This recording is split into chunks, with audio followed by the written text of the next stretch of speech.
이제 새 정부 들어서면은 아마 많은 특검들이 이제 현실화될 가능성이 높습니다. 그동안 거부권 때문에 막혔었는데 명태균 특검, 최상병 특검 지금 많은 얘기들이 하고 그렇죠. 있거든요. 예. 어떻습니까? 하나씩 좀 짚어본다면 첫 번째 명태균 특검은 특히 구여권에 아주 치명적인 명태균 내용이 특검은 네, 구여권 국민의힘 관여자들이 뭐 140명이 된다는 거 아닙니까? 그러니까요. 그래서 그 명태균 특검이 발효되면 국회의원들 다 잡혀간다.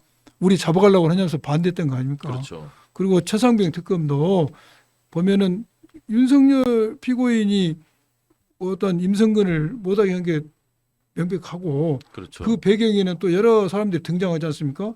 또 김건희 여사 쪽으로도 이게 이종을 통해서 네, 네. 연결이 되고 있고 또 내란 특검도 그렇죠. 내란 특검 제대로 수사하면은 그 당시 우리가 비상계엄을 해제 요구한 결의 때 들어오지 않았던 국힘의원들 비상계엄이 선포됐으면 국회의원이 어디로 가야 돼요? 국회로 가지 왜 당사로 가? 예?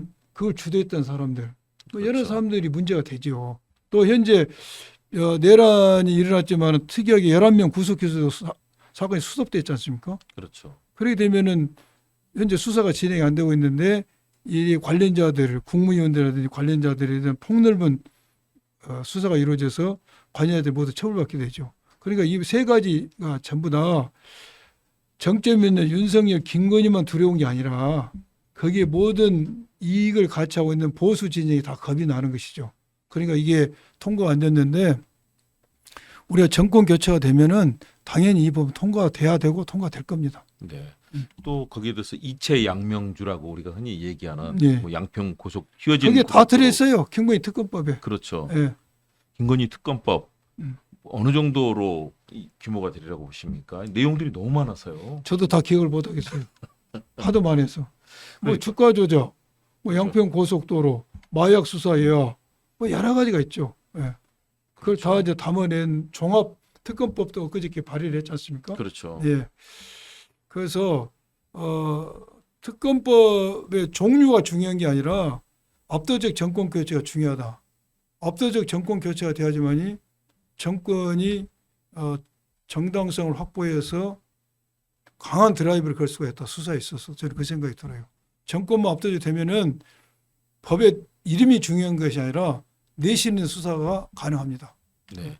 압도적 정권 교체가 되기 위해서는 사실은 국민들로부터 민주당의 이재명 후보가 압도적인 지지를 받아야 되는데 사실은 지금 국론이 워낙 첨예하게 갈려 있지 않습니까? 그렇죠. 여론조사를 해보면은 뭐 50%를 넘는 그 조사도 있지만 예. 또 그렇지 못한 조사도 있고요. 예. 그리고 지난 대선 때 0.73% 정말 24만 표 차이였거든요. 예. 예. 지금도 그 걱정을 사실 하시는 분들이 많습니다. 아무리 탄핵의 이런 국면이라 하더라도 국민 간의 진보 보수가 좌우 대립이 너무 그렇죠. 심하다. 어떻습니까? 우리 의원님 보실 때는 그런 상황을 어떻게 판단하시고? 지금 네, 20대 대선에 비해서 20대 대선에 있어서는 우리 민주당이 국민의힘에 비해서 선거의 지형은 매우 유리하죠. 많이 유리하죠. 20대에 있어서는 문재인 정권에 있어서 부동산 정책에 대해서 시시비비를 걸면서 국민들이 거기에 대해서 많은 비판이 있었죠. 그렇죠. 그런데 지금은 우리 민주당에서 비판은 별 것이 없습니다. 그런데 국민의힘에 대해서는 이미 내란을 일으켜버렸으니까. 그렇죠. 그래서 탄핵으로 대통령이 쫓겨나는 상황이기 때문에 여론의 지형은 매우 좋다. 지금 네. 그러나 막상 1대1 구도가 되면은 이제는 능력의 문제가 아니라 이념과 진영의 대립이 되지 소위 않습니까? 말하는 총력전이 되는 총력전이 거죠. 되는 거예요, 양정이. 네. 그때 되면은 후보의 비전이나 능력도 중요하지만은 이제 진영의 싸움이 되기 때문에 우리 민주 진영이 지금 나오는 여론의 지수만 보고 안심하면 안 된다. 정말로 운동권을 바짝 줘야 된다 생각이 들어요. 그렇죠. 그래서 아마 모든 지역 하방을 의원들 내는 것이죠. 하방의 조치도 그래서 있고. 우리가 지금까지 정권 교체를 바라는 60에서 70의 여론조사에 도처에 있으면 안 된다 생각이 듭니다. 원사이드적 대선 절대 있을 수가 없습니다. 맞습니다. 그리고 지난 대선 때를 돌아보면요. 지역의 유세차가 돌아가지도 않고 사실 지역 국회의원들 자기 지역 챙기지도 않고 그런 사실은 약간의 무사한이라는 모습들을 많이 봤었거든요. 그렇죠. 그 당시가 그게 결정적인 패인이 여러 요소가 있지만 그중에 하나는 그런 소극적인 그런 선거운동 그리고 예. 당시에 뭐 대장동 이 논란 등을 비롯해서 후보에 대한 불신감을 표현한 당 내부 진영의 얘기도 많았었는데 지금은 완전히 좀 달라진 것 같습니다. 제가 20대 대선 때 대선 캠프에 있었지 않습니까? 법률단장으로. 그때는 우리 당이 원팀이 안 됐습니다. 그렇죠. 원팀이 되지 않았고 그때 이재명 후보께서도 여러 진영이 있는 사람들 다 데려왔지 않습니까? 원팀을 만들기 위해서. 그렇죠. 근데 화학적 결합이 안 된 것이지. 그렇죠. 예. 그분들은 팀에는 들어왔지만 그렇죠. 열심히 선거 운동도 하지도 않고 도리어 사실은 후보를 비판하거나 그렇죠. 비방하는 일도 많이 본 것 같습니다. 제가 정확한 통계를 가지고 있는지 모르겠지만은 제가 듣던 소문에 의하면은 대선을 치르게 되면 공보단에 있는 대변인들이 수없이 고발을 당한답니다. 그렇죠. 왜? 우리는 몸으로 싸우는 게 입으로 싸우잖아. 그렇죠. 그러니까 대변인들이 계속 입으로 뭔가 우리의 메시지를 전하고 공격을 해야 되는데 공격을 많이 하다 보니까 대선이 끝나면 대변인들이 고발을 당한다는데 20대 대변인도 고발 안 당했다고 하더라고. 거의 그런 그 고발 얘기가 나온 걸 본 적이 없는 것 고발은 같습니다. 나만 당했어. 법률단장도. 내가 고발하고 다니다가. 예. 왜 제가 그 말씀을 드리냐면은 그만큼 원팀이 안 됐다는 것이지. 근데 제가 볼 때 지금 우리 민주당은 이재명 대표가 두 번에 서 당대표를 했지 않습니까? 그렇죠. 그리고 지난 총선을 성공적으로 이끌었지 않습니까? 또 거기에 플러스해서 내란을 극복하는 과정에서 이재명 대표가 중심축이 된 거죠. 그렇죠. 그러면서 완전한 원팀이 된 것 같아요. 지금 분위기는 완전한 완전한 원팀이 원팀이고 됐어요. 과거처럼 뭐 내부 대립을 하거나 또는 그렇지 다른 않습니다. 소리를 하는 분들은 예. 별로 없는 것 같습니다. 이번에 그 경선 후보 두 분 나오셨지만은 네거티브가 절대하지 않았지 않습니까? 그렇죠. 굉장히 아름다운 경선을 한 거지. 네. 이것만 보더라도 우리가 선거할 수 있는 여론 지형, 우리 당내 분위기는 좋다. 그러나 방심은 안 된다. 네. 이 통합형 선대위가 되면서 예. 사실은 과거에 상대 진영에 있던 분들이 좀 많이 오신 것 같아요.